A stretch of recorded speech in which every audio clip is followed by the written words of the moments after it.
This is a hut I've just spent 2 nights at, my refuge from that horrible day. So it's 8 bunks, fire, had the washing line dried all my stuff, and the table. And this is in the morning. Everyone's just about ready to go. Good morning. Good morning. Good morning. Good morning. Refilling the firewood so the next people have firewood. Shot. Good morning. Good morning. So this was the hut group for last night, and wonderful hut group, so woohoo! Good morning and welcome to the second to last day of hiking. So, my last day of hiking, wow. So it started off nicely, left the hut, had 11k of walking on a track, and then left the track to go bush bashing. Managed to get up to the ridge relatively easy. It wasn't too bad. The forest was quite nice, and then it just disintegrated. The ridge line, just trees are so close together, and trees, shrubs, leatherwood. I tried to drop down and go along below that horrible line and to clearer forest, and just couldn't find clearer forest. So went up and over the top, through the leatherwood, down the other side, thinking I would go down a stream. And the stream, yeah, it was just absolutely impassable. I tried to bash my way through for a while, but thick vegetation over it, deadfall, waterfalls. So I decided to cut up to a spur line, and then I thought I'd go down the spur line to a bigger stream. Spur line, that bush was just so tight, I couldn't get through. So I called it quits, and I went, nah. There's forecast rain for the following day, so I thought the safest decision was to head back to the main track. Very emotional making that decision. I have a very stubborn personality, and I do not like not finishing something I set out to start. So it started raining at that stage. It was 4 o'clock, so I thought, no, I'll just head back, and I should be back at the track, and then I could follow the track up from there. Oh, hang on, just got to get over that. These things glisten at night, as I discovered walking by torchlight. I thought it would be quicker going back, or at least the same time. Oh, by the way, that had taken me 4 hours to do 2 kilometres. So I bashed my way back up to the ridgeline, bashed along the ridgeline, and then started dropping down. But I kept on getting drawn into the stream, and I'd get to the stream and I would try and climb my way out of the stream, and I would hit cliffs. So I'd have to drop back down and then go along the stream, and the stream was just covered in deadfall, heavy vegetation, waterfalls. So stream is very, very challenging travel. So I would try and climb up out of the stream again, even mind up some really steep terrain, get another cliff, couldn't go any further, couldn't go around, have to drop back down again. It was incredibly frustrating, and started to get dark. And then yeah, back into the stream, and then the stream was just a series of big waterfalls. So scrambling in the bush beside the waterfalls, some pretty hairy moments. Yeah, Mum, don't listen, but there was one time that I ended up dangling on a tree, desperately scrambling with my feet to try and get somewhere to put them down. So, yeah, it was not good. Keep in mind this is dark now, so I'm with the torch, which didn't make it easy. But there was absolutely no ground to be able to put up a tent. Both tight vegetation and steepness, no way I could get a tent up. So finally I went up the other side of the hill beside the stream, and just climbed and climbed and climbed. It was a steep, scrambly climb. Finally got into forest, which was a little clearer. Still had lots of deadfall, ferns and the like, and then sidled around to just make sure I was well and truly away from the stream, and then started heading down. Stopped raining now, so I got to strip off. I think I had 300 vertical meters to drop, and got into some areas where there was some punga, so it was a bit clearer underfoot, so it alternated between that, some areas of heavy fern, and some areas of trees with a bit of deadfall, but I was making fairly steady progress until a tree I was holding on to broke, and next thing I found myself free falling head first. Yeah, not a good moment. So yeah, I fell, I think it was about 5 meters, so I was definitely free fall for a little bit, and then landed on sort of my shoulder and luckily the pack, and then back to free fall again, back head over heels, landed again, and then finally came to a stop. It seemed to take a long time. There was a lot going through my head as I was falling, but I was just waiting for a crack of a broken bone. There was no way at the time, I thought there was no way that I was going to stop falling and not have some form of serious injury. Luckily, various training seemed to kick in. And army parachute training of keeping your arms tucked in, keeping your legs together, and keeping completely relaxed. And I do remember telling myself, relax, relax, relax.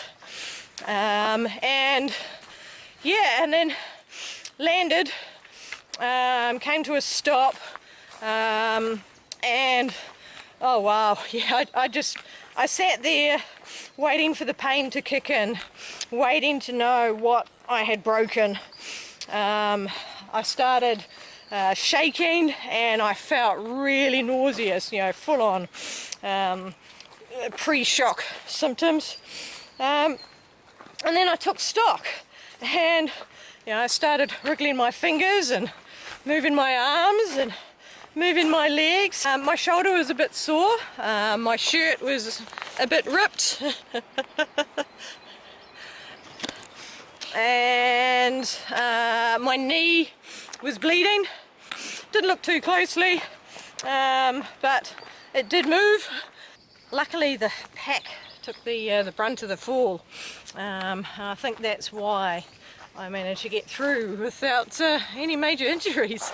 And then I realised that part of the dead tree was sort of under me, and it had caught against a tree, and that is what had stopped me. I looked down, and there was another 2 metre drop further on. So the tree had stopped me continuing on down, but it meant it was a very awkward, I was on a little ledge, so it was a bit awkward of where to go. So I shimmied on my bum across a bit till I got to a slightly less steep bit, and then yeah, made my way down, and then at the bottom of the drop, the only thing that had fallen out of my pack was a water bottle, so I collected that, and yeah, just took stock and continued going. I didn't really have much choice. That was the scariest moment of my life. I was so sure I was going to be severely hurt with that one. Oh yeah, that was not a good experience. So yeah, made my way down. I was about maybe 500 metres from the track, and I had a 100 vertical metre drop. I made my way down the hill, being very careful, a lot more. Slid on my bum for some of the steep bits, which I normally never do. Yeah, I was still pretty shaken. And then got down to the track, and seeing that orange triangle was such a relief. I was finally down. And by pure coincidence, I came out only 10 metres from where I'd gone into the bush. So I walked along the track and then saw the arrows and smiley face that I'd made. So I kicked those off the trail in disgust, as that was when I was a lot more optimistic of how my day was going to go. So it was 11 o'clock in the evening by the time I had got down to the track. I knew there was a hut in 3 kilometres, and while I could have put up my tent, I decided it was better just to walk to the hut, and then I could get dry, get warm, sleep, and have a rest day at the hut the next day. So it took an hour and a quarter to get to the hut. I stopped in a stream and washed some of the blood off my knee, but it just kept bleeding anyway. When I got to the hut, I didn't want to wake the people inside, so I stripped off, tried to clean up a little bit, but the leaf debris just sticks to wet. It's very hard to get off. And unpacked my pack, so I had my sleeping bag and pillow out ready, so I wouldn't disturb the people with rustling. But they woke up when I opened the door, so I apologised for waking them, got into my sleeping bag, and I was shivering, probably about half an hour to stop shivering. I think it was maybe a bit of delayed shock, and I had been wet since 4 o'clock, hadn't eaten enough, so yeah, hadn't really looked after myself very well. The next morning, frustratingly, I was awake at 5, so I didn't get a lot of sleep, but I just lay there reading. Then the others eventually got up quite late at, I think, 9 o'clock.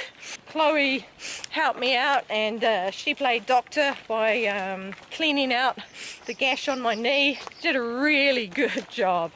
She's getting into search and rescue, so it was good practice for her. Yeah, she did a really good job. A little painful, but it needed to be done. It's a kaka. Cool. Yeah, so she cleaned it out so much better than I would have, picking out all the little bits of debris from the gash and some of the other cuts. Put some antiseptic on it, and then closed it up. And then there was pancakes. They cooked me pancakes for breakfast, which was wonderful. And then we just relaxed for the rest of the day. It was raining a couple of times, but not the torrential rain that had been forecast. It's all right, just misstep. Yeah, and then they left at 2:30. They were going to have a rest day, but got itchy feet. And then at 3 o'clock the ladies arrived, so I had more company. They were a little surprised to see me, but it was another good night. Yeah, just spent the day reading, eating, relaxing, just keeping my knees still. This morning I have dock time 3 hours. I think it's about 7 kilometres to get to the first hut, and then another, I think, hour and a half. I think 5k, maybe at 4k, to get to the next hut where I'll be stopping. So because my through hike is pretty much over, my option is to go out with the ladies. They're getting picked up at the road end, so hopefully I'll be able to squeeze into the vehicle, and they're going to Rotorua, and then from Rotorua I'll see what the knee's like, see see if I need to get stitches to close up the gash, or if the steri strips are working. And then, so I'm on the ladies' schedule. Yeah, so the walking on the flats, it's okay. My knee has not got a lot of bend in it at the moment. A little swollen, but not too bad. Downhills and uphills, a little bit more awkward. And yeah, I know I'm putting a lot of pressure on my other leg. Oh, the other thing that happened is my shoe split. So it's split in there. So I've got a little bit of duct tape, just trying to keep it out. My shirt's ripped to pieces. My shorts are ripped. So yeah, my gear's not in a good state, but spirits are good, and I am able to make forward progress. It doesn't hurt unless, my knee doesn't hurt unless I jostle it. Shoulder's a bit sore, but not too bad. You can only laugh about things. It was an experience. Oop, on a bridge. Yeah, I'm alive. That's the important thing. So disappointment for finishing the hike, but you know, annoyed at myself for being so stupid and falling. But yeah, as I say, I'm alive. Whoop. Track's been great. It must be a pretty recent tree coming down, so I need both hands to get around this. Look at this stuff. Don't know what it is. It's quite solid, sort of slimy. You know, my stick doesn't really poke a hole in it. Weird. I've seen a little bit of it around before.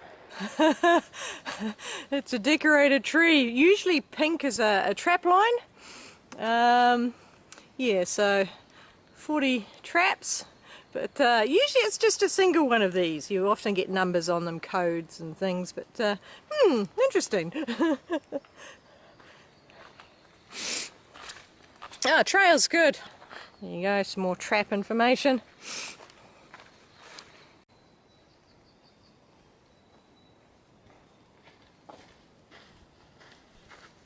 This is a lovely track.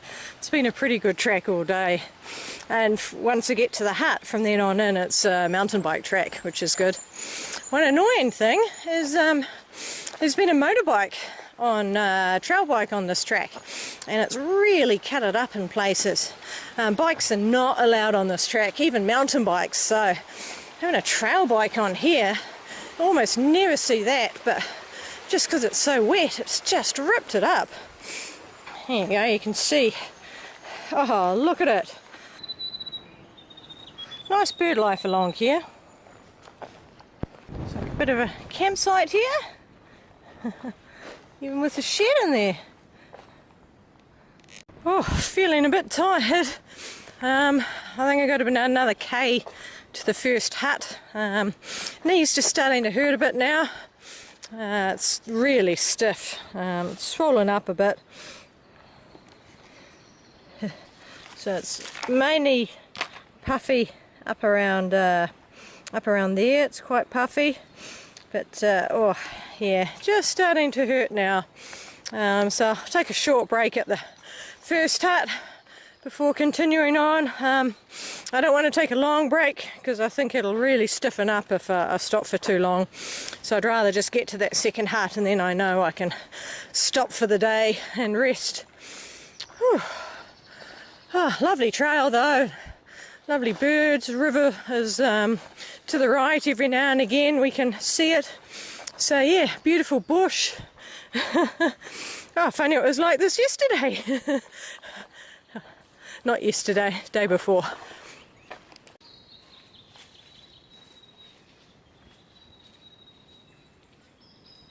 Yay! Roger's hut. Is it built 1952? Well, it started raining again. Alright, so let's try and go. Whangatawhia hut, 6k, 2 hours. Just going to go to the hut, have a quick break. A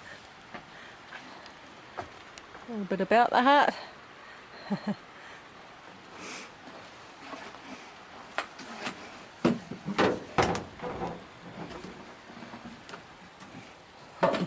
Ah, historic hut. All wood. And the bunks. Oh wow! The window! Cute little huts. The ladies have just arrived right by a river, but I will continue on. So 8, 9, 10, 11. So I was pretty much on the dock time, and the dock time for this hut is 2 hours, so I'm expecting it'll probably take me 2 hours. 6 kilometres. From here I'm now on, it's a shared mountain bike tramper track, so that means it's going to be good bridges and good track. Not what I was expecting. Alright, and some water. I am definitely coming back here on my mountain bike. It'll be a neat ride. It's cool. Too slow to get my camera out, but there was a kaka and it just flew over there, so I'll have to keep my eye out a bit further where it flew to. Oh, neat thing, kaka. So kaka are our bush parrot. They're a brown bird with bright orange under their wings. Closely related to the kia, which is our mountain parrot. I'm guessing there's one direction that people do this track, given the fact that the signs have got nothing one way and the writing's only on that way.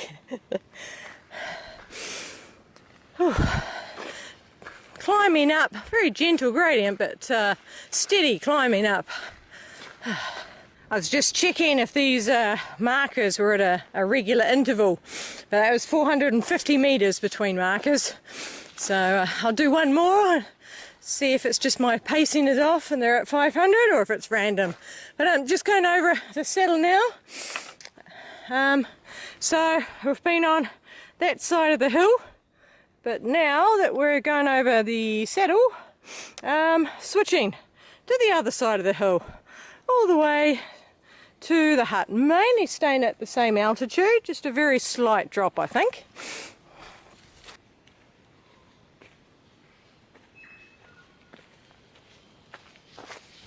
Yep, here's another marker and it is just over 500 metres, so given that I was going uphill for one, downhill for the other, and that I'm limping, my conclusion is these are every 500 metres. So if you're wondering how I knew that distance, I did it by pace counting.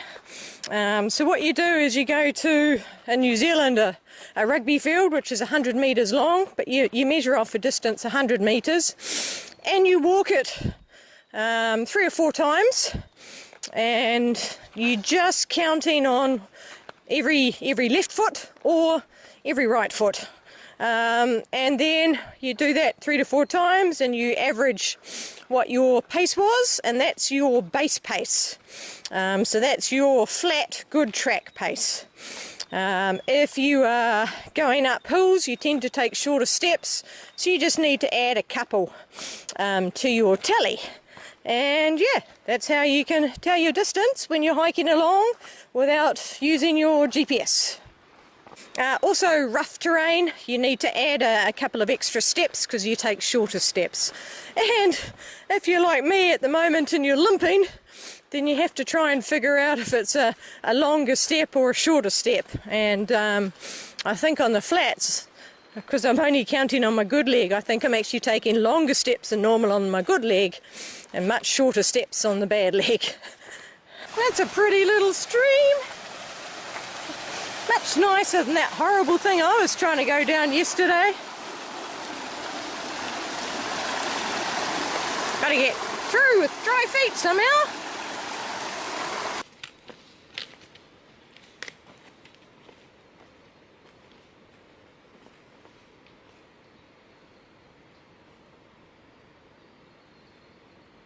Still gorgeous track.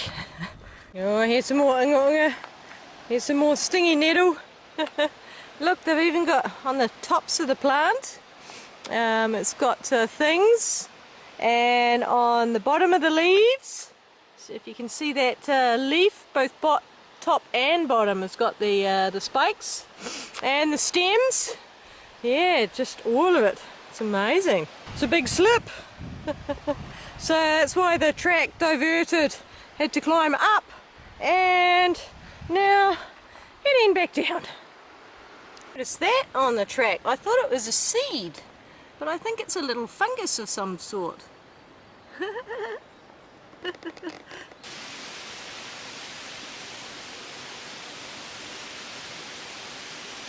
It's the hut, and unfortunately looks like the toilet's a long way from the hut. That's not going to be fun. Alright, one times hut. That was good. That was quicker than I thought. It was only an hour and a half. So relieved at that. Now I can get some lunch and elevate my leg, put the compression bandage back on, and 7 kilometres to go. 2 hours 30 for 7k, so it's a really good track. That's the hut. Lovely location. Right by the river. Views of the mountains. Wow, the hills are a bit too low for the mountains. Beautiful trees. Haha. Nice. Looks like quite a modern hut too. Thought I'd just show my pack. Obviously I've already brushed off some, but it's just absolutely filthy, and in there I've shaken out already, but there's still a collection of crap, leaves and stuff. It's just amazing what this pack has stood up to. A couple of rips now, there and there.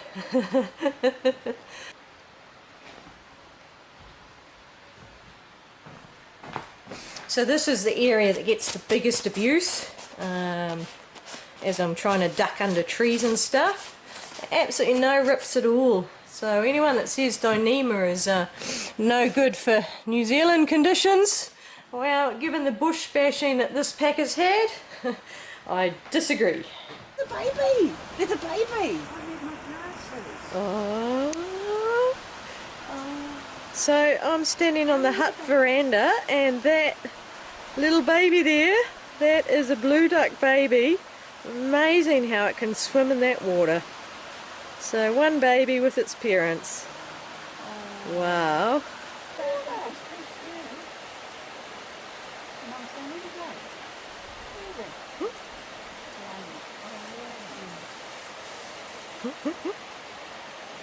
Where's the other one?